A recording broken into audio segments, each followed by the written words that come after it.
I'm over near the window, thinking I might get a little better light here, but you don't get much light when it's raining and gloomy. But at least you don't have to look at me, you can listen to me. So my speaker is down in the corner of my iPad now instead of up in the corner. So if you see me looking up, you know I'm looking in the wrong direction. This little story came to me yesterday. I think I'd been talking to Jan about doctor's appointments, what have you. And I got to remembering I've been going to the same doctor now for 24 years.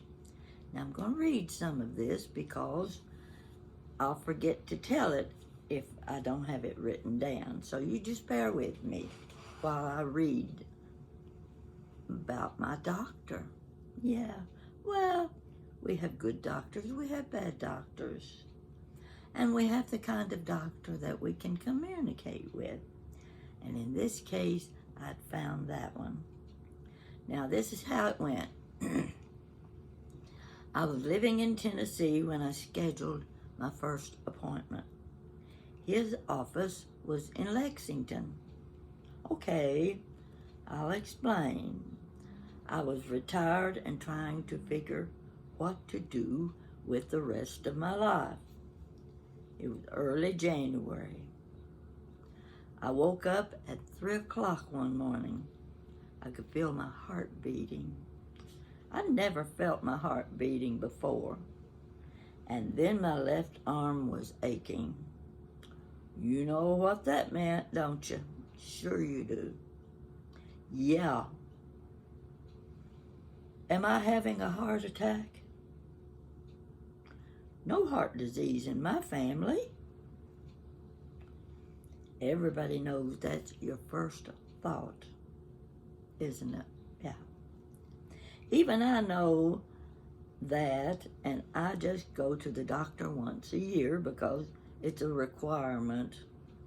Whether you're sick or not, each year you have to go for a checkup so they can find something wrong with you. Now, that aching arm made me a little nervous. So it was about 8:30 when daylight came. Not too early to call Jan in Lexington. I explained my symptoms, and she said, I'll call you back. Later that day, she called, and she said, you've got an appointment tomorrow at 2 o'clock. Get yourself up here. Checkup, blood work, no problem. I was retired. The time had come for a change in life. I got to Lexington, and Jan and I started shopping for a place for me to live. A scare like that is gonna get you to thinking. On January 21st, snow on the ground, 20 degrees. I moved into a condo in downtown Lexington. There were no ifs, ands, and buts about it. No questions. You're moving back to Lexington. Now that was 24 years ago. I've been going to that same doctor ever since. We're getting to know each other pretty good. Just a minute. Got a block here. Okay. My doctor had black curly hair 24 years ago. Now his hair is the same color as mine, but it's still curly. Since Jan and I and her family have all been going to the same doctor all these years, there isn't much he doesn't know about us. He's doctored 3 of Jan's 4 husbands.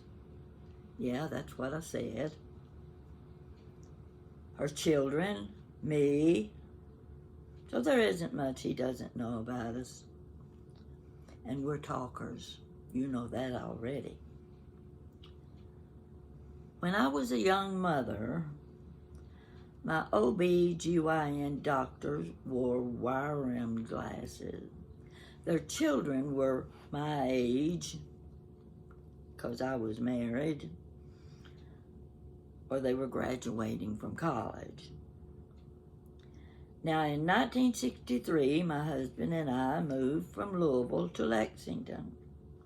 That meant I had to find a new pediatrician and an OB/GYN for myself. Someone told me which physician's office to call. I called and they scheduled me for my first exam. I wasn't looking forward to this. You ladies know what a trying experience it is climbing up on that table in that feed sack wraparound thing they call a gown and placing your feet in those stirrups. Yes, stirrups. Like on horses, just in a different position. I arrived for my first appointment. I'm sitting on the end of the table with my arms wrapped around me, waiting to see who or what walked through the door. I'm a bit nervous. Is he going to look like my gray-haired uncle, a little slouched, wearing wire-rimmed glasses? The door screeched open, and mind you, there stood the handsomest young man wearing a long white coat with a chart in his hands. Miss O'Neill, I see this is your first visit. I scrunched the tail of that gown in my hands and looked to see if there was some place I could hide. He wasn't old enough to be out of high school. I couldn't let a kid younger than me examine my naked body. Suddenly, I realized doctors were getting younger and I was getting older. From then on, that's the way life was going to be. For 24 years, my one doctor has been younger than I. Never thought I was going to see that day. I used to go for my checkups, and we would talk about nice places to go for family vacations. This was when he still had black hair. I'd been doing a good bit of travel with my friend, and I would tell my doctor where the good vacation spots were, like Seabrook Island and Kiowa Island in South Carolina. Well, he was interested. He would sit over in a corner at his computer. You know how they do now. They got a little corner on that little stool that they whirl around on, and they stare at a big computer screen. And you sit over here waiting to see what the consequences are. He would sit over in that corner at his computer where he could update my medical records, and I would talk. We carried on pleasant conversations about various subjects, and I had briefed him on the nice resorts in South Carolina.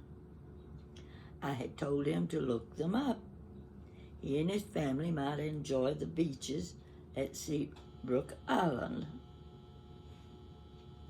Now, we'd also had conversations about his family. I learned he had boys, and he was interested in vacation spots. And we got into family history. And he says, you know, I took my boys to the cemetery one day, and I wanted them to learn or see what they could learn by going through the cemetery and reading old tombstones, the epitaphs on tombstones. Even you may discover a few things if you go to the cemetery and think about it and look close at those epitaphs. There was a time, and he showed his boys, I think maybe someone in the family had been a doctor. And he said, now take a look at the epitaph. Look at the design that's been engraved. There was the design of a medical building. What does that tell you? It tells you that he was in medicine. He must have been a doctor. Why not? And there were other things, and the words written on the stone indicated he was a doctor. And he went on to the next tombstone and pointed out the features on that one. What does these words tell you about this person? Well, now, of course, when you looked at the small tombstones, you saw a little lamb in one corner, or maybe a little cradle, nice little cradle, or an angel up in the corner looking down. A baby had died. That's exactly what this tombstone told you. And there was always a verse for that child. So there's much to be learned in cemeteries if you think about it. So anyway, we talked about things like that, as well as what is and isn't wrong with me. There wasn't much wrong with me, because I could argue the doctor down a little bit. He didn't listen to everything I said. We carried on pleasant conversations about various subjects, and I had briefed him on the nice resorts in South Carolina. I had told him to look them up. He and his family might enjoy the beaches at Seabrook Island. One day, while he was in the corner pecking on the computer keys, I jokingly said, "How does my medical report look? Am I going to live a few more years?" Ha ha ha, you know. He looked up and answered, "Oh, I'm looking at Seabrook Island Resort." I thought he was looking at my medical report. He was looking up Seabrook Island.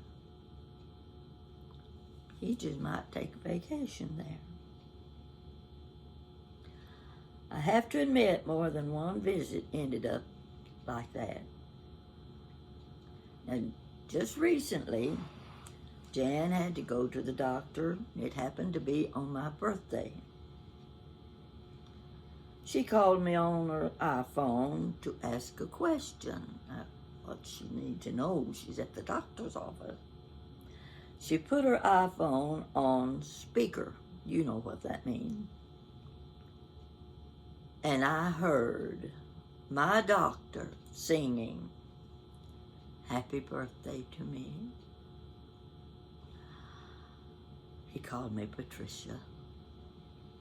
Now, don't you think that's a cute story? Don't you like it? Don't you wish you could always have a relationship like that with your doctor?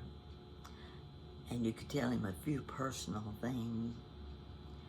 And in fact, you could tell him a few things he didn't know.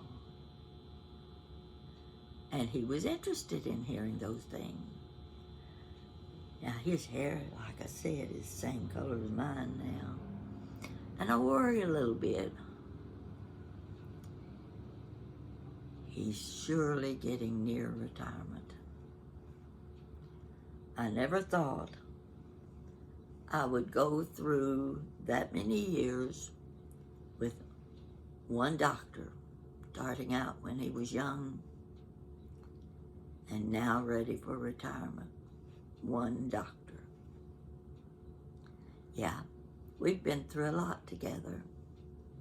We've told several stories together. Sometimes I disagree with his assessment, but I tell him where I read it, and he says, "Quit reading that stuff." I just grin, because I know there's a lot to be had and other professional opinions. So I want to consider all the factors when it comes to my body. Now, I hope you too have a doctor like that you can talk to. And I worry because one day I'm going to walk into that office and that's going to say, "Your doctor has retired." No, I won't like that. So that's my story for today. I've got a table full of jewelry. Even decided, I ought to wear one of those necklaces now that I've got them all out. And I know there's plenty there I can wear with this. And I walked over to the table and I looked and I looked and I looked, and every time I put one up around my neck, it was either too tight or it didn't look good with this neckline. I'd said, "The heck with it. I'll just put on my little old earrings that I made a few years ago and hope I don't lose one of them, because most of my earrings now are singles, not doubles, because I'm always losing an earring." I didn't do too good a job on displaying my jewelry. In the first place, there was too much of it. I should have been more select. The second place, I got involved with picking up and laying down and showing and not realizing I was out of camera range. I didn't like that. Didn't like it at all. But I'll tell you what I discovered the second time I looked at the video. I discovered that if I took my finger and, well, I've tried here. Now, you don't have to know what's on this page. If I took my finger and I moved things, see how that moves, and I could move the screen back and forth with my forefinger. Yeah, this forefinger is getting kind of rough and numb. I've used it so much. You use that forefinger and you can move this up and down. You can go from right to left, and you can also scrunch it or push it out, which will zoom it. And I realized where I'd cut myself in half, I could take my finger and move it. And you could see all of me. And you could see the whole necklace instead of just a little section on one side. Try it. So after I did that, I said, no, if I remove this video, I probably won't do another one, because I don't like repeats. I don't feel like I do a good job when I try to repeat a video. So you're stuck with it. And if you like jewelry well enough, you'll take a chance and you'll go back and you'll watch slowly. You know, you can go back and forth and look at something twice, look at it 3 times if you want to. And if you're a jewelry buff, you're going to do it. I know you will, because I do it myself. I hope you've enjoyed this video. I hope it kept you from looking out at the raindrops on the windows and saying, in here the sun is shining. That's how I feel about it. I've got to keep the sun shining. And I know how many of you people are in the same position I'm in. I'm 88 years old. Life doesn't have much to hold for me. I'm not playing it down. I'm telling it like it is.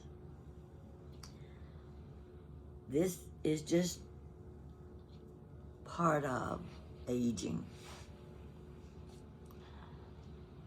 I have to accept it, or my life won't be worth anything.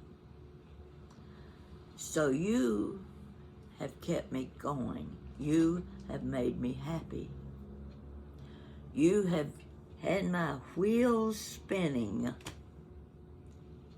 thinking, what can I tell them about?